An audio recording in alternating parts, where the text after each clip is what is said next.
Welcome to Impact Wrestling. Now, we got 8 days before Victory Road and one more show to see before that. So, was this a good show? I would tell you it was okay. It was good. But I'm going to tell you this, they had issues. Audio was very bad. And I know people are not going to listen and they're going to say, dude, you're wrong. They were cheering. I can connect you on Twitter. No.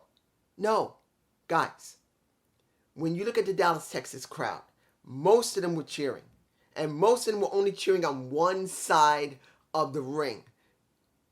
If you watch the show, really watched it, taking away from how they set up the mics so people can be heard. Remember, Impact Wrestling is notoriously bad when it comes to setting up mics so the crowd can be heard, so the people at home can be invested. We know this. I know it. So you're going to say, dude, if you know this, then you know they're cheering. A lot of them are. Nope. Because when you watch how the panning cam deals with each match, you can see how the people are responding on the right side of the hard cam and left side. I think I'll stick a shot in my face. You'll be able to see one side right, one side left, and guess what? Only the right side, they were mostly cheering. You know why?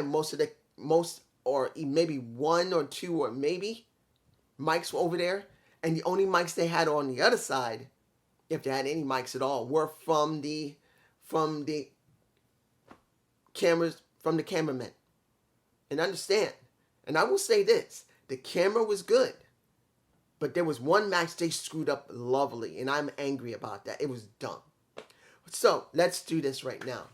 Dorada, former Grand Metalik, versus a Mike Bailey. Now, I'm not going to go very deep into how the match was. It was a good match. It wasn't bad. The fans were cheering. If you see the fans that were at the ramp, maybe half of them were cheering. And I know people would say, no, that's not true. I've seen the Twitter stuff. No. If you see what's on the camera at the arena, not the fans, remember, there's something you need to understand.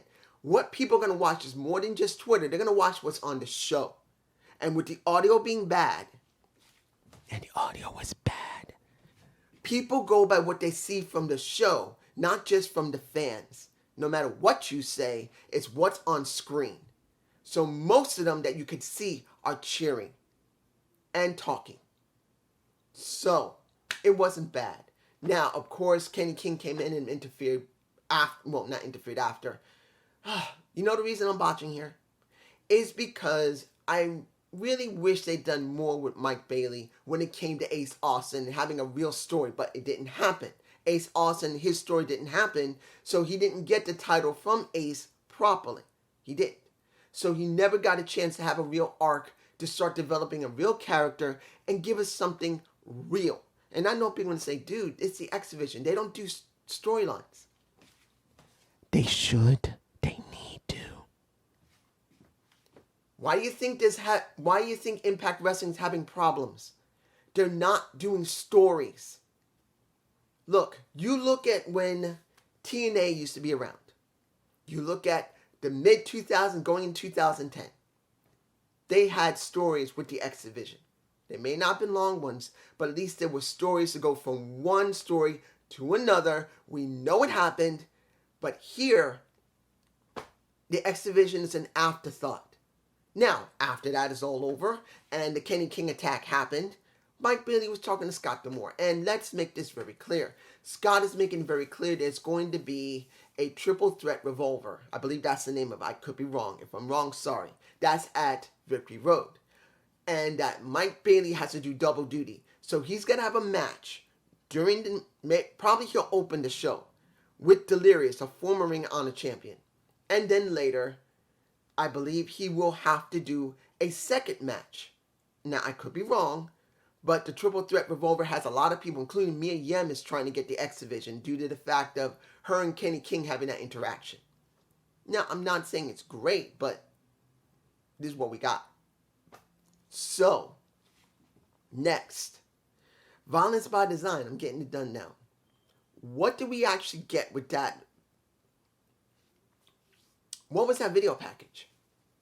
Are we getting new people in Violence by Design? Or is this still going to be about Diener and Eric Young? We got one guy that was asked by Eric, what's my name? And he said, Eric Young. And Diener whooped his ass. Another guy was asked, what's my name? He says, the designer. I believe. Yeah, the designer. He designed everything. Then he asked another person, what's your name? He actually said his name. And Diener whooped that ass too. And then they said violence, all of them. All of them said violence other than the one who got his ass kicked. So does this mean we're now having a huge group of violence by design? Or we're going to have maybe one extra person to replace Joe Dorling, who currently is out because of brain cancer. And he's trying to get through. And I really hope. I hope he recovers again. Because I will tell you this, a little personal. Knowing that he's going through that, I met someone many, many years ago who went through that due to the fact of my mother having to deal with cancer.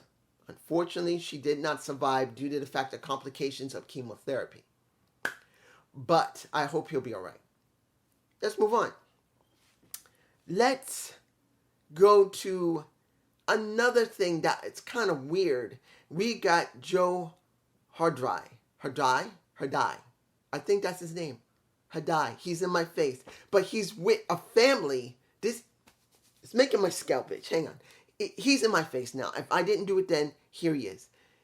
He comes into a room in a hospital. The family is seeing a member of their family dying. And the last words that came out of his mouth was Joe Hardai. What? What in the actual fuck? What? Trying to make this guy special by saying that anything bad, he can make you feel better. Really? Guys, what is that? I can't tell you that it's good or not.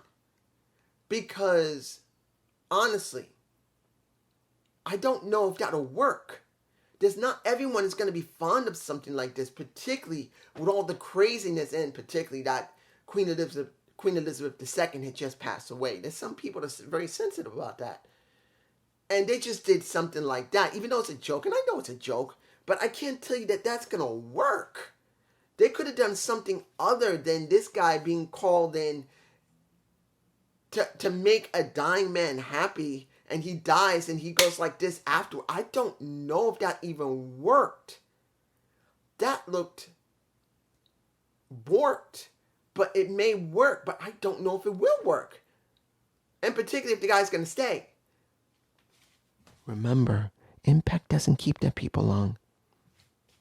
Will he end up like Morrissey?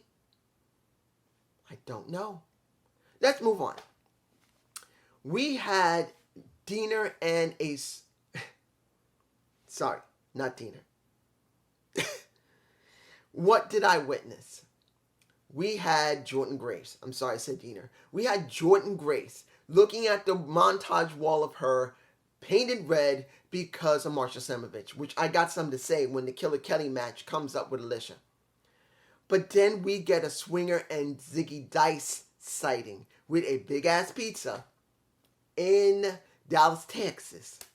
And pretty much they came in to hand her something, and Ziggy opened his stupid mouth up and pissed her off, saying that Marsha's going to kill you. And in the possible and destructive attitude of a Jordynne Grace, she said, you know what? She takes one of the slices. Next week, hits him in the face with the pizza. You're next. And in between that, you see Johnny Swinger basically ousting a Ziggy Dice multiple times. Now, here's the thing. I know there's people who like Ziggy Dice. I know there's someone particularly is going to comment on this video saying he's so happy to see Johnny Swinger. Here's the thing. I wish we had more comedic attitude periodically from Swinger and Dice, because they do have abilities to make it funny. But when it comes to Marsha, I'm sorry, it didn't help her. And this does not help a Jordynne Grace. They didn't even need to do the segment. You could have just left Ziggy Dice and Swinger eating a damn pizza. And if you had to put Jordan there, just let her get a pizza and walk away. That would have been more effective than this. Particularly that she's going up against Maxine Paler from NWA with the Sinister Minister, who is the Father Mitchell. That's next week. That's Pick Your Poison, which I don't know why they even did the Pick Your Poison. I don't think it was even necessary. That is a very played out type of rule when it comes to the women. I don't think it's necessary to do it every single time. That is like something WWE would do every single time. And guess what? Impact has done it every single time like WWE. Have they not learned anything right now that Triple H has taken over? Have they understood that people are more excited for WWE than ever before? And I'm not saying I'm excited for WWE. I'm staying cautious because there's still problems that could come up in WWE. But people are more interested now in WWE. They're acting like Vince is still in charge and they're still emulating what Vince would do. I think they really need to start paying attention to what's going on in AEW and the new WWE. I think they really need to, because this is played out. Now, let's do the Killer Kelly and the Alicia Edwards. The little girl, Alicia Edwards, comes out and gets annihilated. Now, she gets choked out, annihilated. But while this is going on, you have Savannah Evans and the Tasha Steele at ringside. Well, Tasha's a commentary and Savannah is just standing there. When it comes down to it, after it was all done with the red light, which I'm not too fond of, Killer Kelly and that red light, it's unique for Impact. They don't normally do it all the time for an individual other than maybe Rosemary and Decay. Well, actually, I should take that back. Rosemary and Decay, they always get it. You always do. So seeing someone other than them, it is something you don't normally see. So I'm all right with it. But I do believe they need to tone that back, because we learned with Bray Wyatt that when you have the red light or blue light on too much, it hurts your freaking eyes. They need to start toning that back, because not everyone's going to like it. But after the match is over, when you see that Tasha wants her ass beaten up and she's telling Savannah to get in there, Savannah grabs a chair, she gets stopped, and I should take that back. Wind back, Savannah looks cautious. She grabs a chair. She's about to jump in with the chair. You see Kelly stop her. And then she's holding her hand, cautious. So she knows what she's dealing with Killer Kelly. She's scared. She's actually showing caution. And then you're going to see a Victory Road match between Killer Kelly and the Tasha Steeles. Now, I'm having no problem with it. But I got to tell you this. And I know people are going to say, again, Marsha's over. No. I see more interest in Killer Kelly than Marsha. And if anybody's saying, oh, you're doing it because she's acting sexual. No. Because when you look over the months upon months that Marsha has been around, she has been booked like crap due to the fact of the Ukrainian war. Because they couldn't treat her the way she was supposed to be treated before the war broke out. Her theme music is still the same, but the Titantron is different, and they don't even say that she comes from Soviet Union anymore. That most of her stick was covering where she came from, and they had to cut that shit out because they didn't want to be controversial. So the only thing they could do was periodically let her squash somebody. And if anybody says she is the next Goldberg, bull freaking shit. That is Jordynne Grace. Jordynne Grace is the true Goldberg. You know that she can destroy somebody because she got the freaking credentials to back it up as a legit powerlifter who just won months ago several titles and championships. She earned a record in one state. I believe Jordynne Grace as a true badass than Marsha Slamovich, especially after that match she had.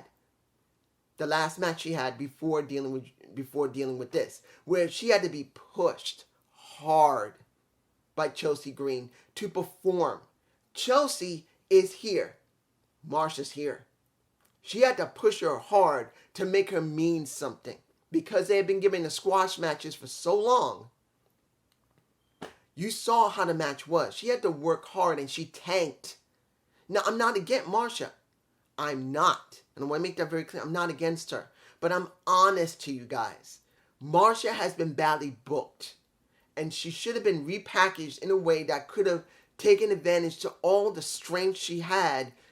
And even if she couldn't use the Soviet Union as one of those sticks for her character, she could have been booked better, shown in the back more, having more personality, having more destructive attitude, making the fear of God in people in the back. But they didn't do it. They just let her squash so many jobbers from outside where they could have been using them from the tag division.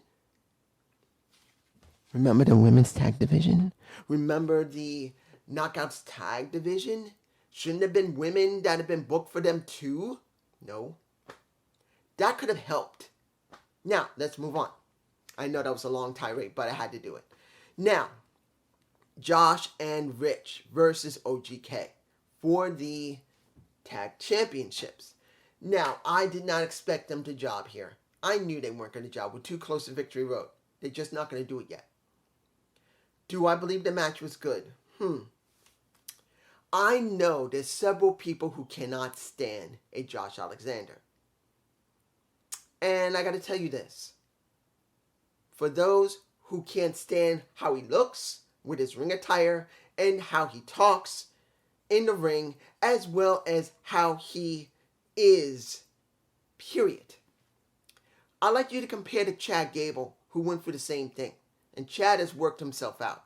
And Impact Wrestling, whether you like it or not, felt the same way about Josh Alexander. When you see the match, most of the crowd was cheering like crazy for him. Most. Like I said, not everyone in that Dallas, Texas crowd were cheering. Most of them were. You can tell no one was even on their feet. I say that again. Almost no one was on their damn feet. If anybody even bothered. And if you tell me they're not allowed to stand up, that's bullshit. Because when you look at the commentators, you see them standing up behind them so they can get in the shot and wave and say, "Hi, Mom." So kiss my ass. The match was fine, and OGK won. I was not surprised. But here's where it gets interesting. You see, before the match happened, that right when they were doing the entrances, you see that the rebel, the red-headed man named as Heath, wanted to be the partner. And Josh said, "No, I got somebody." But then at the very end, where you see Eddie Edwards come out, try to stop the match so OGK could keep it, use a kendo stick, not Kenny, a kendo stick, because he's not doing the Kenny thing anymore. You see the redhead rebel go in and basically nail one of them and basically ends the match so OGK wins due to his interference and DQing the match. Now, what did we get after that? They were not happy. They could have tried to get those titles, but Heath interfered. So D. Scott said simply, "You know what? I'm going to give you guys a chance to get back at these guys. Next, I believe he said next week or at Victory Road. I think it's next week, before Victory Road. You're going to see all three of them in a match with OGK and Eddie Edwards before Victory Road. I do believe it's before Victory Road. I just know that this is a big question mark. What are we getting when it comes to Heath? Heath wants to destroy Violence by Design. No, not Violence by Design. He already did that. You know what this is? It makes you wonder, because of the situation between him and Josh, is Josh really going to turn to Honor No More? Or will Heath turn to Honor No More? I know people are going to say, well, Heath wouldn't turn because he's doing this because of Rhino and himself. Really? You know they can do a swerve. So they may do that. Or, finally, Josh may actually turn, even though they did say earlier that Eddie Edwards is not trying to get him anymore, but he will destroy him. Josh could still turn. He may turn heel. Not saying he'll turn to Honor No More, but he could still turn heel. I'm just saying. Now, when it comes to the Mickie James either win or go home match, because that's all she's doing, I must win or I'm going home. When she went up against what is her name? Hyena. I believe that's her name. She's from Reality Wrestling. Booker T's promotion. Well, developmental promotion. Nice to see you know the reason I'm botching? Because this was a match, the camera work was shit, along with the audio being shit. Because when you watch this match, compared to all the other matches that happened here and afterward, the camera was shit. What the fuck happened? It was like they switched out the cameraman. I don't know what happened. Because all the matches beforehand were fine. You could see what's going on in the ring. You could understand what was happening. They weren't zooming in like crazy. And then you have this match where they were. You couldn't see what's going on in the ring. And then by the time Mickie won and Giselle Shaw came out, we heard again the bad, horrid audio. The audio is so bad. You can tell that there was maybe one speaker somewhere that was working, and it wasn't the multiple speakers that's supposed to be set up in that arena so everyone could hear it. It sounded like it was only one. One. And this isn't the first time this happened with Impact. So Giselle's telling her, I'm next, and I'm sending you home. So that's what's going to happen. Either it's going to happen at Victory Road, which I believe it will, or before Victory Road, which will make no sense. That's just me, you guys, send below. Finally, almost forgot about PCO. I don't understand what's going on. Why is Vincent treating PCO like that? I don't understand. I'm confused. You guys explain to me why you think they're doing this, because we know PCO has not shown any dissension from Honor No More. And the one that kept saying it is Eddie Edwards. We see Vincent had conditioned him once before. Fine. It would have made sense if he was showing dissension. But he's shown no dissension to Honor No More. None. And now this is what, the second to third week they've been doing this? I think it's the third week that he's being shocked. I believe I have a shot of him in my face. He's being shocked and conditioned for what? He doesn't need it. At this point, if this shock is going to lead him to break away from Honor No More, I'm all for it. But if it doesn't, and he's still acting like he's under Vincent, they better get something done, because this is dumb. Finally, the last match, which is the first match. Motor City Machine Guns versus the Good Brothers. So all these years, these two teams, which have been in different groups, maybe doing 6 or 8, or maybe they weren't even in the company at the time, have never faced each other in Impact Wrestling. Interesting. Now, mind you, we know for both these teams, for the Motor City Machine Guns, as well as for the Good Brothers, they both were New Japan Pro Wrestling. The brothers got the heavyweight titles, and the Motor City Machine Guns got the junior heavyweight titles. We know it's happened. They have won them. So they've never really generally have faced each other, because they were always in different divisions when they were New Japan. And whatever other promotion, if they've ever been in another promotion. So it's the first time here in Impact. Interesting. This is where the fans at first didn't really have any noise. Nothing. And they tried to sell the story that they really want to take out Carl. They wanted to take out both his knees, and that's what they did. And they acted heelish. So, due to the fact of what happened in AEW, when they went up against, I still don't understand why didn't let them just go out and do a fair match.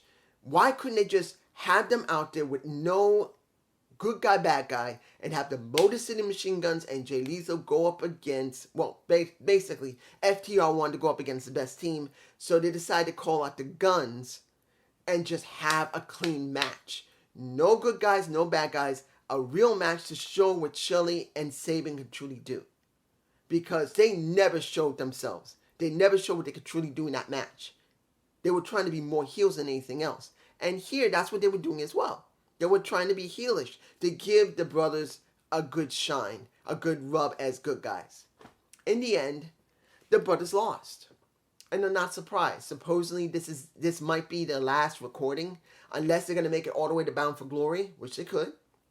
They could be called back to Bound for Glory. And maybe they've done a couple of more recordings to go with it. But this should be their last Impact show, I think. I could be wrong. You guys can tell me below. But this might be it. And when it was all over, they did the Too Sweet and they hugged one another. Usually they do like that when they're finished with the company. Even though the people didn't say, don't go, or good luck or anything, they just gave each other hugs and that was the end of it. So, was this a bad show? No, it wasn't that bad. I was fine with it. But there were problems with this. And I gotta tell you this, Impact better up their game, particularly now. WWE has changed. Doesn't mean it's changed for the better. I don't know. It's changed. They're still acting like Vince is there and they want to take cues of WWE from Vince. We know they do it. Guys, we know Impact takes cues from WWE. They're not just called WWE Light for nothing. That's what I call them because we've seen them do it. So now with Triple H being there, they need to change the way the game plan is. They need to change something seriously bad. Yes, I heard someone said that D'Lo Brown is no longer working for Impact Wrestling anymore. He's done. He's gone. I'm not saying that's good because most of the same people are still there. The core people, when Anthem took it over, and I know that people said, hey, Anthem did fire a lot of people. They didn't fire everybody. The core people they knew that needed to work in this company to keep it functioning, they kept them there. And some of them are the issue. They need a change out. I wish Ryan Ward was there. If you don't know who he was a writer that worked on SmackDown back in 2015, 16, maybe 17. No, 16. He was a very great writer. They need new blood. But the problem is, do they want it? That's going to be the big question. Anthem may own them, but they still work on their own. They still gain merch. They still have to do pay-per-views. They still do Impact Plus shows. They do all this stuff that helps their company. Anthem doesn't give them a huge amount of money. Access TV doesn't give them a huge amount of money either. They got to do it for themselves. So they need something different. They need to change. And with AEW having issues right now and hopefully rebooting themselves, which after only being around 3 years, nearing 4 now, that's not good. And with WWE now under new management and now have rebooted themselves to more of a NXT type of attitude, everything has changed and Impact better change. If they stay as they are, no matter if they move to a new network, they are fucked. But that's just me. Peace.